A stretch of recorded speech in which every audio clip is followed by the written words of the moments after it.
ಆಗ್ತದೆ ಕಣವ, ತಿನ್ನಕ್ಕೆ ಏನಾದ್ರೂ ಕೊಡು ನನ್ನ ತಾಯಿ.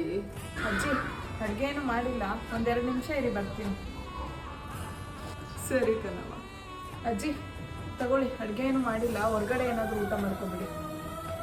ಕೊಡವ. ದೇವ್ರು ಒಳ್ಳೇದು ಮಾಡ್ಲಿ ಕಣವ. ಮೊದಲನೇ ಅರ್ಗೆನ ತಾಯಿ? ಹ್ಞೂ ಅಜ್ಜಿ, ಯಾರು ತಡೀತಾರೆ ಈ ನೋವು. ಅದ್ಯಾಕವ ಹಂಗಂದ್ಯ? 9 ತಿಂಗಳು ಹೊತ್ತು ಬೆಳೆಸಿ ಸಾಕಿ ದೊಡ್ಡವ್ರನ್ನಾಗ ಮಾಡ್ತೀವಿ. ದೊಡ್ಡವ್ರಾದ್ಮೇಲೆ ತಂದೆ ತಾಯಿಗಂತೂ ಊಟಕ್ಕೆ ಗತಿ ಇಲ್ದಂಗೆ ಬೀದಿಗೆ ಬಿಡ್ತಾರಲ್ಲ ಮಕ್ಕಳು. ಆ ನೋವು ಮುಂದೆ ಈ ನೋವು ಏನು ಇಲ್ಲ ಕಣವ.